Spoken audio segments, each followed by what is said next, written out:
Want this?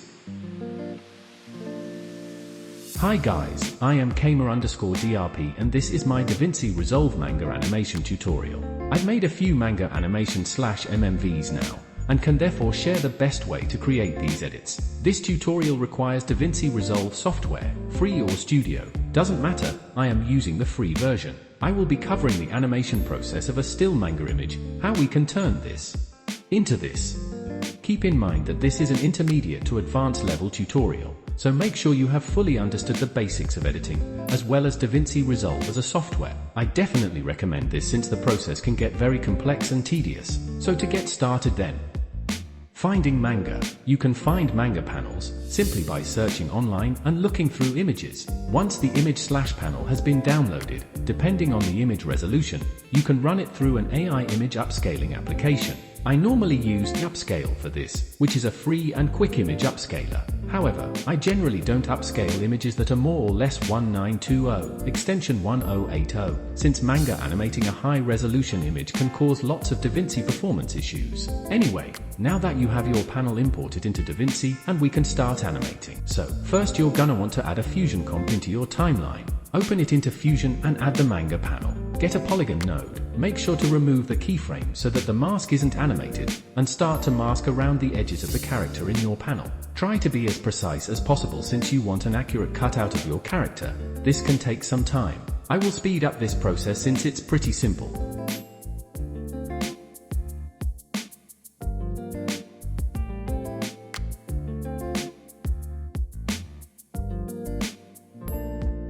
Once you've traced your character, plug the polygon into the media in.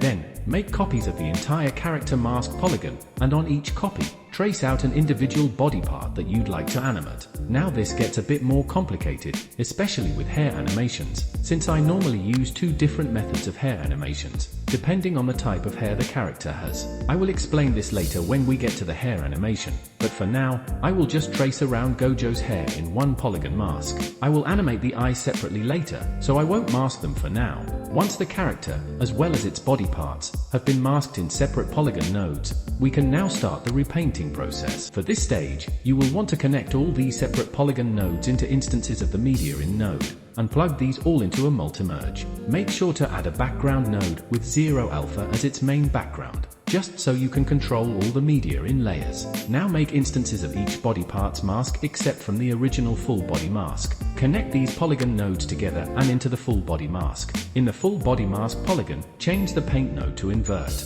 Plug the mask and media in of each body part into the multi-merge. In the multi-merge, order these based on what part of the character is in front of which, from a 3D realistic perspective. For example, you wouldn't have Gojo's left arm in front of his hair. Feel free to rename each item connected in the multi-merge to make it easier for you to understand. We will start repainting now, so add the paint node into Fusion, and plug it in between a masked media in and the multi-merge. Open it in the left viewer, and make sure to click the specific stroke button that I clicked. The default stroke setting only paints for the first frame, when you want to repaint for all the frames on the character. Now add a bitmap node into Fusion, and connect the paint node into the bitmap's input. Open the bitmap node in left viewer. Remove the single-lined edges using the paint node with my brush controls.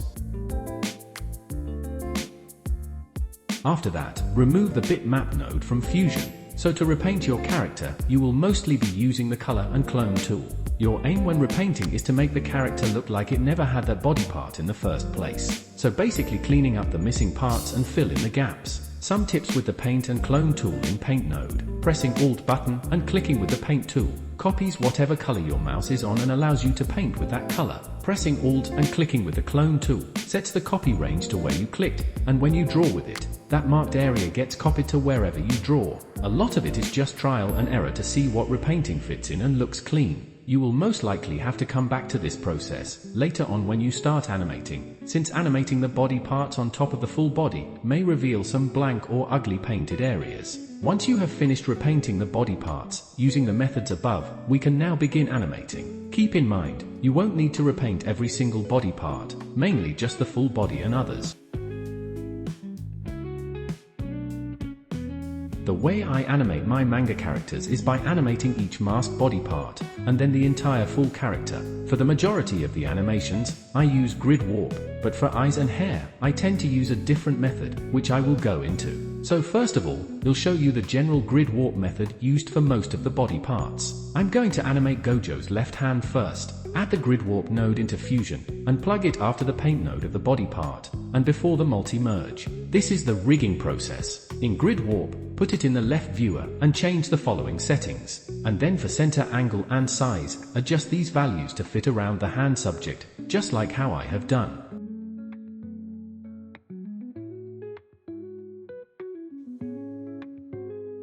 Now, move these grid points, just by clicking. Make sure the inner points are on top of the parts on the subject that want to be animated, for example, the fingers. Only ever move the outer points to make room for the inner points. Also use the splines on the grid points to angle the rig points correctly, to match the subject. Your rig should look something like this, so the grid points and lines match up and follow the subject, which is Gojo's hand. Once you have completed this rigging process, click the render button in the grid warp and disable black background. Go back to Controls, and click Copy SRC to Dest. Then click the Destination option, and now this rigged hand can be animated correctly. So my idea for this hand animation is to animate a hand waving animation in a loop. I am going to keyframe mesh animation at frame 0 and frame 30. These two keyframes are essentially going to be the start and end to my animation, so they will have the start and end grid warp animation positions. I will start by animating the end position of the hand, move to the right. You will understand how grid warp works as you use it, but when you move a point, a section of the media connected in its input is warped to where the point is moved to. Its splines also adjust their warp rotation. A rule I follow when animating is to make the animation as realistic as possible. This can be done by imagining doing the same action/animation yourself in a natural way, and then animate it based on your idea. Make sure not to move the grid points by too much, since it can heavily distort your character's body part, but enough to visibly show moving animation. Feel free to experiment with what looks good. Also, when you adjust the grid points, make sure to also adjust the spline on the points as well, so that the angle fits with where the points are being moved to, making the animations look smoother. You can see what I'm doing here. Now I will animate the start position of the hand, move to the left. Sometimes the start position can be just the original body part animation position, if it leaves enough visible animation to the end position. For this, however, I am just going to adjust it slightly, so it is aimed more to the left, but aimed up a bit as well.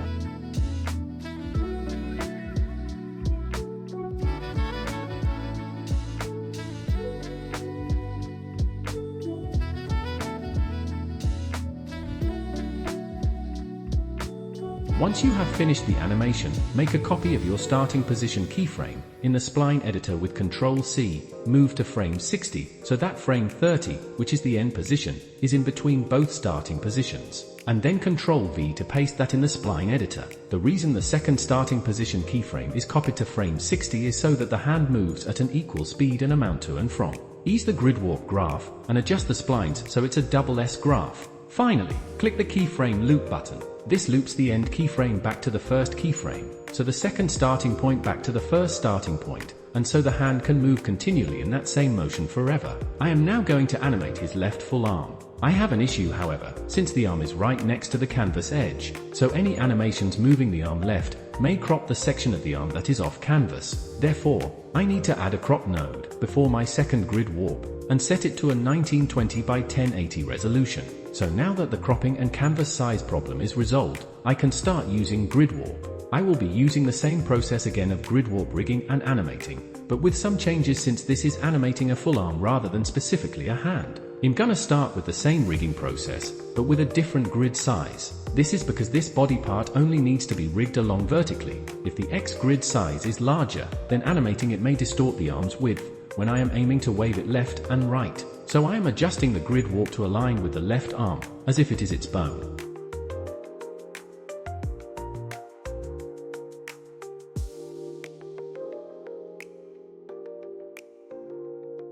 I will follow the same method to animate the grid warp for the arm, as I did for the hand, which is repositioning the points and adjusting the splines to warp and angle the arm correctly on the start and end position keyframes.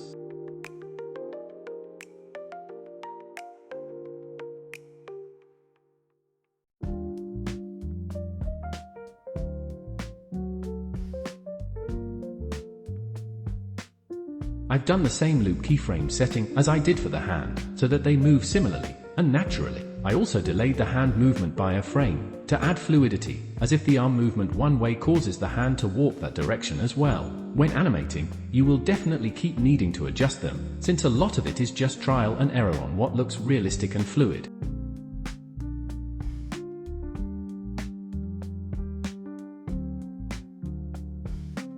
Okay, so now talking about hair animations. There are two different types of anime hair, hair with long strands, and clumped together hair. Clumped together hair is usually short, but many strands of hair, just like Gojo's hair in this panel. The way I'd animate longer strands hair is masking each strand out and animating them one by one, with the grid warp rigging and animation method that I used for Gojo's arm. This is probably the best way to animate hair, since you can get more accurate results. However, it is the most time consuming as you can expect, so I would only do this grid warp method on hair with long but few strands. On clumped hair with many short strands, I wouldn't use this method, since masking each and every strand of hair and then grid warping them one by one would take ages, and honestly not worth the time and effort. So for this type of hair, I'd use either S_warp bubble, or fast noise and displace. I will show you how to use both. So if you have Sapphire, bring S_warp bubble into the Fusion page, and essentially just copy my settings.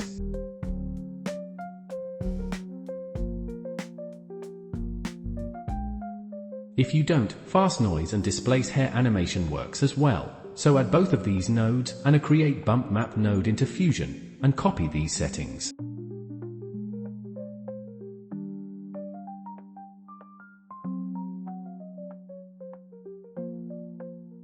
I am now going to show you how to animate manga eyes. So when blinking, your top eyelid moves down to the bottom eyelid to shut your eyes before opening up again. This is what we will animate. So first, make a copy of the manga panel media in Node, and open it in the left viewer. Mask around the top eyelid and eyelashes.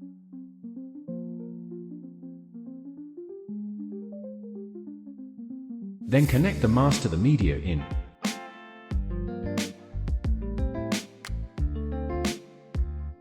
So make an instance of the eyelid mask and add it to the long chain of polygon nodes, and then repaint the original body, where the eyelid is removed from. Then add this eyelid to the massive multi-merge.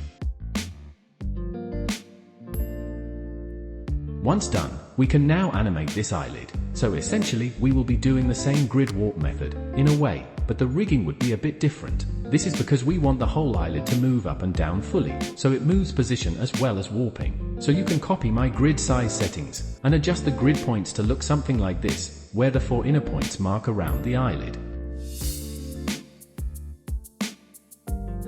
Once you have finished the rig, copy source to destination, disable black background and show destination. Now, when moving the destination grid points, adjust them to move down, so like an eyelid closing. It's helpful to open multi-merge node in the left viewer to see what the eyelid looks like on the character, and to see how the animation looks. Once I've warped the eye closed, I can keyframe it. So I'm gonna add a keyframe on the first frame, frame 40 and frame 80. I'm doing these at different frames to Gojo's hand at frame 30 and 60, so that all the animation doesn't all move at the same time. I'm also going to click copy source to destination at frame 40 for the eyelid grid warp, which copies the original position of the eye to that keyframe. So the eye opens at frame 40. I did this since it's just a blink animation of the eyelash moving from original position to close, so no values need to change on its open position. I've also tightened the eyelid down graph, since eye blinks are normally fast. Make sure to loop the blink as well.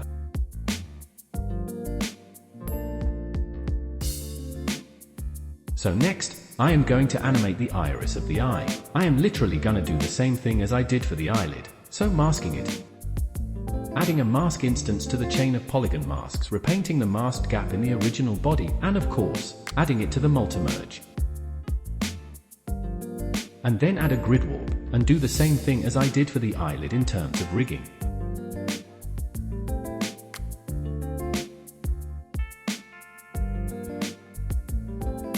Then you can make keyframes and start animating. Since the eye is starting closed then opening, I am going to make the iris close and open as well. So I am going to squeeze the iris shut, and then open it on frame 40 to its original position, just like the eyelid.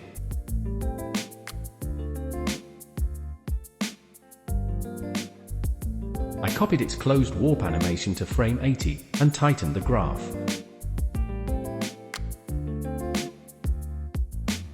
Finally I looped it, just like I did for the eyelid. I've now completed the right eye animation. I am basically gonna do the exact same thing for the left eye.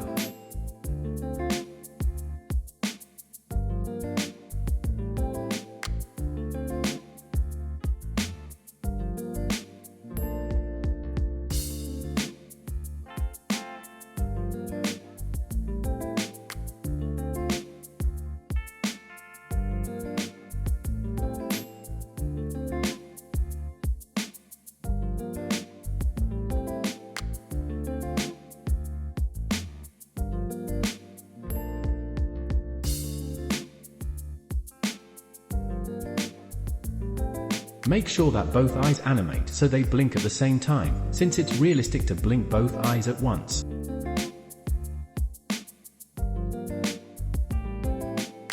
And then finally, I am going to animate Gojo's head and full body with the grid warp method, used for his hand and arm. Feel free to go back to that chapter to re-watch and understand the process. I am just going to be animating Gojo so his head and full body points from looking down to up. I do the head animation by creating another multimerge, containing only the original body, hair and eyes.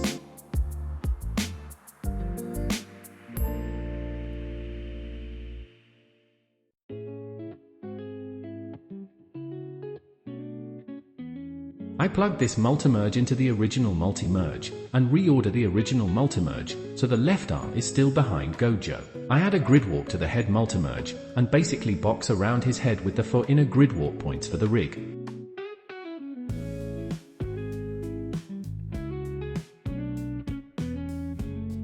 When animating, I basically rotate warp his head from looking down at frame 0 to looking up.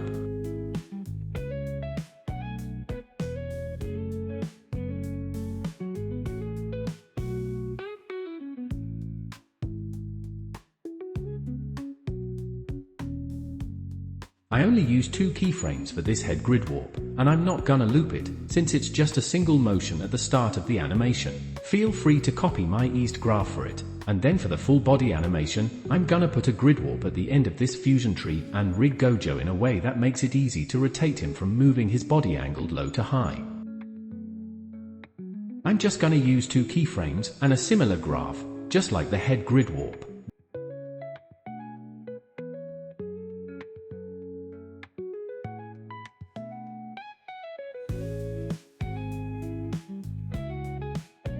This movement matches the head animation as well, to just make the looking up movement more fluid. So now you have finished the animation, you can go back to the edit page, and let it render cache, so you can preview it. You will most likely want to go back to adjust and improve the animations multiple times until it looks good. I will be linking the Gojo panel down in the description if you'd like to use it. Thank you to Reliable and Mochi who have helped me a lot in my manga animation journey, and I hope that this tutorial was helpful. Feel free to ask any questions in the comments, or DM me on Discord. My Discord is Kamer5612. If you'd like to buy my project files of my previous MMVs, containing how I animated and composite those manga animations, go to my Payhip, link in description. Make sure to like, subscribe and alert stuff. Farewell.